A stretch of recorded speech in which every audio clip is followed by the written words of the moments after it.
अस्सलाम वालेकुम dear student, उम्मीद है आप सब लोग खैरियत से होंगे।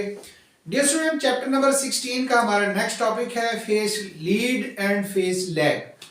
इस टॉपिक के अंदर हमने देखना ये है कि अगर हमारे पास दो अल्टरनेटिंग क्वांटिटीज हों तो अगर हम उनके फेजेस के दरमियान कंपैरिजन करें, उनके फेस डिफरेंसेस देखें तो हम किस तरह से पता चला सकते हैं कि एक क्वांटिटी दूसरे से लीड कर रही है या लैग कर रही है। इस कंसेप्ट को समझने के लिए हमें दो अल्टरनेटिंग क्वांटिटीज कंसीडर करनी पड़ेगी और उन दो अल्टरनेटिंग क्वांटिटीज को कंसीडर करने के बाद उनकी वेव फॉर्म रिप्रेजेंट करनी पड़ेगी। फिर हम उनके फेसेस को चेक करेंगे कि फेस लीड करते हैं या लैग करते हैं। तो टॉपिक की तरफ जाने से पहले आपसे गुजारिश है कि हमारे चैनल को सब्सक्राइब करें ताकि हमारे रेगुलर नोटिफिकेशंस आपको मिलते रहें। तो चलते हैं फेस लीड और फेस लैग की तरफ। तो कंसीडर करते हैं कि ये हमारे पास एक अल्टरनेटिंग क्वांटिटी है और उसकी यहां पर हम एक वेव फॉर्म बनाते हैं। ये हमारे पास एक अल्टरनेटिंग क्वांटिटी और उसकी हमने वेव फॉर्म रिप्रेजेंट कर दी। इसको हम नाम दे देते हैं कि ये हमारे पास जो इस जीरो से स्टार्ट हो रहा है, जो यहां से स्टार्ट हो रहा है, इसको हमने नाम दे दिया है कि ये हमारे पास है वेव नंबर 1। ये कौन सी वेव है हमारे पास? Wave number 1। इस वेव नंबर 1 का हम फेज भी साथ देखते हैं। यहां पर इसका फेज 0 है, इधर इसका फेज है π/2, यहां पर इसका फेज बनता है पाई, यहां पर इसका फेज बनता है 3π/2 और इधर इसका फेज बन गया 2π। तो ये हमारे पास एक वेव फॉर्म आ गई जिसको हमने नाम दे दिया है O का, O A B C और D का, कि ये हमारे पास एक वेव फॉर्म आ गई। उसके डिफरेंट पॉइंट्स पर हमने जो उस पॉइंट पर जो फेज है वो भी रिप्रेजेंट कर दिया। जैसे O पर आपके पास फेज 0 है, इसी तरह से A पर आपके पास π/2 है, B पर आपके पास फेज π है, C पर 3π/2 और D पर आपके पास है 2π। अब हम एक और अल्टरनेटिंग क्वांटिटी है, सपोज करते हैं कि उस दूसरी जो अल्टरनेटिंग क्वांटिटी है उसको हम यहां से स्टार्ट करते हैं और इसको ड्रा करते हैं इस तरह से, और ये अल्टरनेटिंग क्वांटिटी दूसरी अल्टरनेटिंग क्वांटिटी से थोड़ी डिफरेंट है। इसको हमने नाम दे दिया है कि ये हमारे पास है वेव नंबर 2। ये कौन सी वेव है? Wave number 2। इसका शुरू में जो फेज है इसको आप पॉइंट्स के नाम दे देंगे। ये पॉइंट आपके पास P, ये आपके पास आ गया Q, ये R, ये S, ये T and so on. Point P पर जो आपके पास फेज है वो है आपके पास π/2। इसी तरह से पॉइंट Q पर जो आपके पास फेज है वो कितना है? पाई। पॉइंट R पर जो फेज है वो कितना है? 3π/2 और पॉइंट S पर जो फेज है वो है आपके पास 2π। अब हम इन दोनों वेव फॉर्म्स को अगर देखें तो आप डिफरेंट पॉइंट्स, जैसे वेव नंबर 1 है, इसका पहला जो पॉइंट है वो आपके पास है 0, दूसरा है A, फिर है B, फिर है C और फिर पॉइंट कौन सा है? D। इसी तरह से वेव नंबर 2 जो है आपके पास, ये है वेव नंबर 2, इसका आपके पास पॉइंट आ गया P, इसी तरह से Q, R, S और T। तो ये आपके पास इनके पॉइंट्स आ गए। अब इन पॉइंट्स पर हम इनके फेसेस को देखेंगे कि आपके पास ये जो पहले दो पॉइंट्स हैं, जो आपके पास पॉइंट P और पॉइंट O, पॉइंट P और पॉइंट O, इन पे हम देखते हैं कि फेसेस हमारे पास क्या है। तो डियर स्टूडेंट, हमने देखा कि पॉइंट O पर आपके पास फेज है 0 और पॉइंट P पर आपके पास फेज है π/2। बल्कि इनको थोड़ा अलग करके लिखते हैं, इससे हमें मजीद क्लियर हो जाएगा। तो इनके पहले हम इसके वेव नंबर 1 के फेजेस को देखते हैं। ठीक हो गया। और इधर हमने वेव नंबर 2 लिखेंगे। ये आपके पास आ गया P, ये आ गया Q, R, S और T। अब वेव नंबर 1 का जो आपके पास पॉइंट O है, इस पॉइंट O पर जो फेज है वो हमारे पास क्या है? 0। फेज क्या है? 0। पॉइंट A पर आपके पास जो फेज है वो क्या है? π/2। तो A का फेज हम यहां पर लिख देंगे π/2 2। पॉइंट बी का जो फेज है वो आपके पास क्या है, पाई। पॉइंट बी का जो फेज है वो हम लिख देंगे पाई। पॉइंट सी का जो फेज है वो आपके पास क्या है, 3π/2, तो इधर हम लिखते हैं 3π/2। और पॉइंट डी का जो फेज है वो आपके पास है 2π। ओके, तो ये हमारे पास वेव नंबर 1 के डिफरेंट पॉइंट्स पर फेजेस आ गए। इसी तरह से हम पॉइंट वेव नंबर 2 का point P Q R S T इधर का भी फेज लिखते हैं। तो पॉइंट पी पर जो फेज है वो हमारे पास है π/2। इसी तरह से आपके पास क्यू पर जो फेज है, क्यू पर फेज है आपके पास पाई। आर पर जो फेज है वो है 3π/2 और एस पर जो फेज है वो आपके पास है 2π। और ये फिर नेक्स्ट साइकिल अगला स्टार्ट हो गया। तो बच्चों इनके जो सिमिलर पॉइंट्स हैं, जैसे ये P और O हो गया, इसी तरह से आपके पास पॉइंट A और Q हो गया, इसी तरह से B और पॉइंट R हो गया, इसी तरह से C और पॉइंट S हो गया। तो ये इनके सेम इंस्टेंट हैं और इन सेम इंस्टेंट पर हमने देखना है कि किस वेव का क्या फेज है और दोनों का फेज डिफरेंस क्या है। अब हम यहां पर बात करते हैं, किसकी बात करते हैं, फेज डिफरेंस की। यहां पर हम फेज डिफरेंस की बात करें। अब वेव नंबर 1 जो है इसका फेज है 0। वेव नंबर 2 का फेज क्या है, π/2। मतलब वेव नंबर 2 का फेज माइनस वेव नंबर 1 का फेज हम लिखेंगे। तो शुरू में आपके पास क्या है, π/2 माइनस 0। और ए और क्यू पर आपके पास क्या है, पाई माइनस π/2। इसी तरह से आपके पास बी और आर पॉइंट पर फेज 3π/2 माइनस पाई। इसी तरह से सी और एस पर जो फेज है वो है 2π माइनस 3π/2। तो ये डिफरेंट जो आपके पास सिमिलर इंस्टेंट है, तो सिमिलर इंस्टेंट पर इनके फेजेस को हमने रिप्रेजेंट कर दिया। अब डिफरेंस जो हम ले रहे हैं, इन दोनों का डिफरेंस आपके पास आता है π/2, इन दोनों का डिफरेंस भी आ रहा है π/2, इधर भी डिफरेंस आ रहा है π/2 और यहां भी π/2 ही डिफरेंस आ रहा है। इसका मतलब ये हुआ इन दोनों वेव फॉर्म्स के अंदर जो आपके पास फेज डिफरेंस है वो कांस्टेंट है। फेज डिफरेंस क्या है, कांस्टेंट है। लेकिन देखना ये है कि जो वेव नंबर 2 है इसका फेज वेव नंबर 1 से कितना ज्यादा है, π/2 ज्यादा है। इसी तरह से A और Q पर वेव नंबर 2 का A से कितना फेज ज्यादा है, π/2 ज्यादा है। इसी तरह से R और B पर इस वेव नंबर 2 का फेज कितना ज्यादा है, π/2 ज्यादा है। S और C पर वेव नंबर 2 का फेज कितना ज्यादा है, π/2 ज्यादा है। या आप यूं कह सकते हैं कि पॉइंट O और P का अगर कंपैरिजन करते हैं तो वेव नंबर 1 का वेव नंबर 2 से फेज π/2 कम है। A Q को कंपैरिजन करने से वेव 1 का फेज π/2 कम है। यहां भी वेव 1 का फेज π/2 कम है, यहां भी 1/2 का फेज कम है। ठीक हो गया। अगर आपके पास एक वेव का फेज दूसरी वेव से कम हो तो हम कहते हैं वो वेव लैग कर रही है, फेज लैग कर रही है। क्या कर रही है, फेज लैग कर रही है। इसी तरह से दूसरी वेव जिसका पहली वेव के मुकाबले में अगर फेज ज्यादा होगा हम उसको लिखेंगे वो क्या कर रही है, फेज लीड कर रही है। फेज क्या कर रही है, लीड। तो यहां पर हमने जो दो वेव्स कंसीडर की हैं, इन दोनों वेव्स को अगर हम यहां पर इनके फेज डिफरेंस की बात करें तो हम लिखेंगे wave number 2 leads by wave 1। Wave 2 क्या कर रही है, वेव नंबर 1 से लीड कर रही है। कितना लीड कर रही है, by an angle of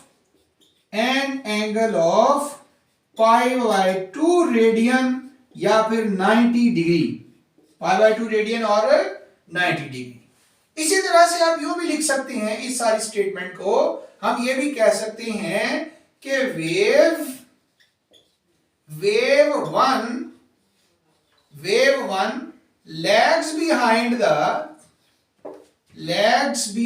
the wave number 2 कितना लैग कर रही है, by an angle of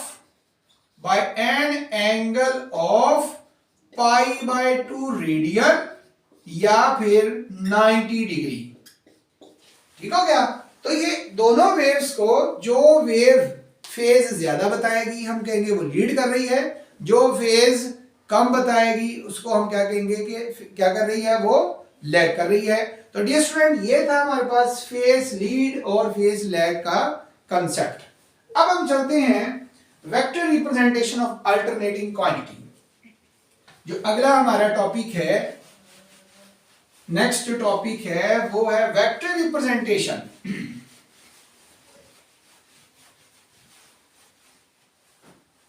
ji, next आपके पास टॉपिक है vector representation of alternating quantities of N alternating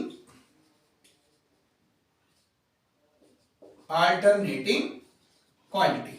तो किसी क्वांटिटी को वेक्ट्रिकली हम किस तरह से रिप्रेजेंट करेंगे। देखें, अभी हमने थोड़ी देर पहले पढ़ा कि हमारे पास दो वेव्स हैं, एक आपके पास सपोज करती हैं ये आ गई वेव नंबर 1 और ये आ गई आपके पास दूसरी वेव जिसे हमने क्या नाम दिया, दूसरी वेव जिसको हमने नाम दिया वेव नंबर 2। ये हमारे पास आ गई वेव नंबर 2। ओके जी, सपोज कर लेते हैं कि ये जो आपके पास वेव है, ये वाली वेव ये वोल्टेज को रिप्रेजेंट कर रही है और ये वाली वेव करंट को रिप्रेजेंट कर रही है। तो आपके पास दो अल्टरनेटिंग क्वांटिटीज आ गई। अब हम इन अल्टरनेटिंग क्वांटिटीज को किस तरह से वेक्टर की मदद से रिप्रेजेंट करेंगे। इसका बच्चों एक रूल है, और रूल में जो आपके पास पहला मेथड है, पहला स्टेप है, वो ये है peak value length of vector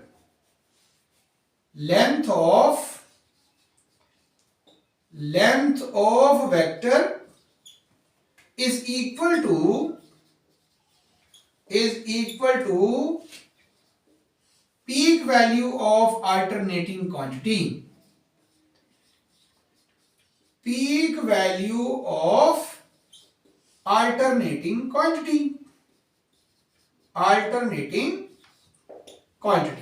अब मैंने यहां पर दो क्वांटिटीज दिखाई हुई हैं, एक आपके पास है वोल्टेज और एक आपके पास है करंट।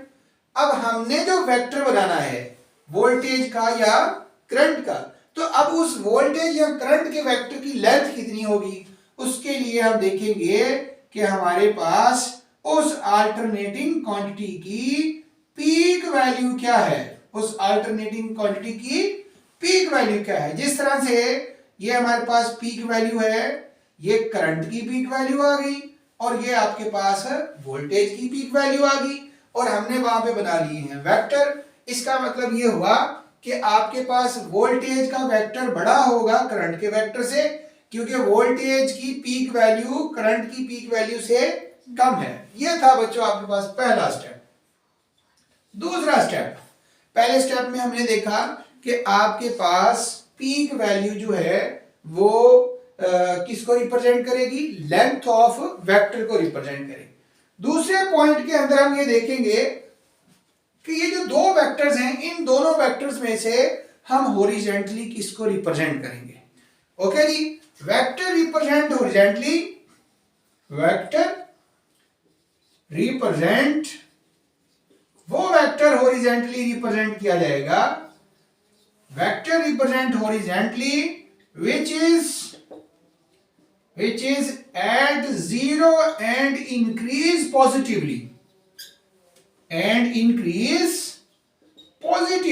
मतलब इस वक्त हमारे पास दो वेक्टर्स जो हैं, एक आपके पास करंट का है और एक वोल्टेज का है। तो वोल्टेज का तो शुरू में ही फेज हमारे पास पाई बाय 2 है, और उसके बाद ये वोल्टेज डिक्रीज हो रहा है, और ये जो आपके पास करंट है ये शुरू में क्या है, जीरो है और पॉजिटिवली इंक्रीज हो रहा है।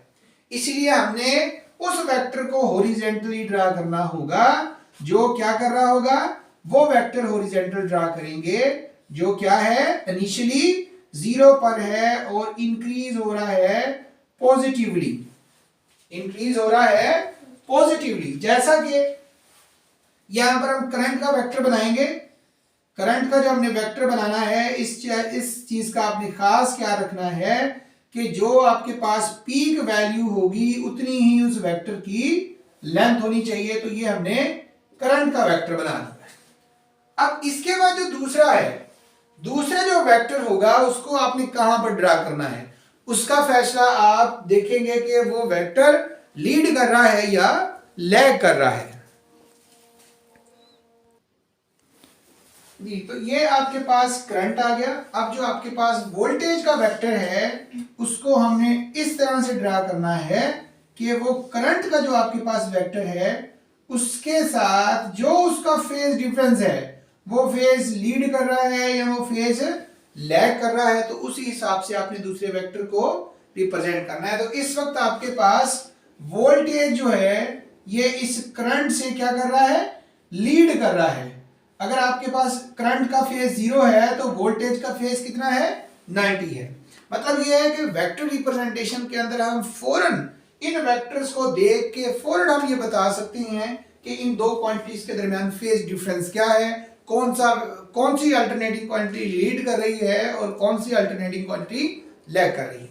तीसरा जो पॉइंट है वो हमारे पास बहुत इंपॉर्टेंट है कि आपके पास जो फ्रीक्वेंसी होगी, angular frequency of rotating vector, angular frequency of, तीसरा point, angular frequency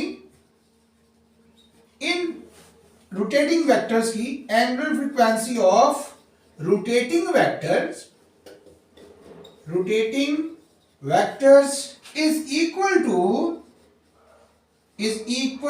frequency of, is equal to angular frequency of rotating vectors is equal to angular frequency of alternating quantity, angular frequency of alternating quantity। तो जो उन alternating quantity की angular frequency होगी उसी angular frequency के साथ इनको anti clockwise आप रोटेट कराएंगे। डियर स्टूडेंट, तो वेक्टर रिप्रेजेंटेशन के अंदर जो हमारा लास्ट पॉइंट है वो ये है कि जो इन अल्टरनेटिंग क्वांटिटीज की फ्रीक्वेंसी होगी उसी फ्रीक्वेंसी जो आपके पास इन अल्टरनेटिंग क्वांटिटी की फ्रीक्वेंसी होगी उसी फ्रीक्वेंसी के साथ आप इस एंगुलर ये जो वेक्टर्स होंगे इनको रोटेट करेंगे। इनकी एंगुलर फ्रीक्वेंसी उन अल्टरनेटिंग क्वांटिटी की फ्रीक्वेंसी के बराबर होनी चाहिए, उनकी फ्रीक्वेंसी से बिल्कुल इक्वल होनी चाहिए, सेम होनी चाहिए। ओके जी, तो वेक्टर रिप्रेजेंटेशन के अंदर जो पहला स्टेप था वो ये था कि length of vector must be equal to peak value of alternating quantity, alternating quantity की पीक वैल्यू के बराबर वेक्टर की लंबाई लेंथ होनी चाहिए। उसके बाद जो आप उस वेक्टर को हॉरिजॉन्टल रिप्रेजेंट करेंगे जो इनिशियली क्या हो, जीरो हो और इंक्रीज हो रहा हो पॉजिटिवली, जैसा कि यहाँ पे हमारे पास करंट था। और तीसरा ये था कि इन वेक्टर्स की एंगुलर फ्रीक्वेंसी अल्टरनेटिंग फ्रीक्वेंसी के साथ मिलती हो, जो अल्टरनेटिंग क्वांटिटी की फ्रीक्वेंसी हो वही हमारे पास इन रोटेटिंग वेक्टर्स की एंगुलर फ्रीक्वेंसी हो। तो डियर स्टूडेंट, इसके बाद इंशाल्लाह हम अगले टॉपिक की तरफ चलेंगे। आज के लिए इतना ही काफी है, लेकिन आपसे लास्ट में फिर गुजारिश है कि हमारे चैनल को सब्सक्राइब करें, बेल आइकन को टच करें ताकि हमारे रेगुलर नोटिफिकेशंस आपको मिलते रहें। बहुत शुक्रिया, अल्लाह हाफिज।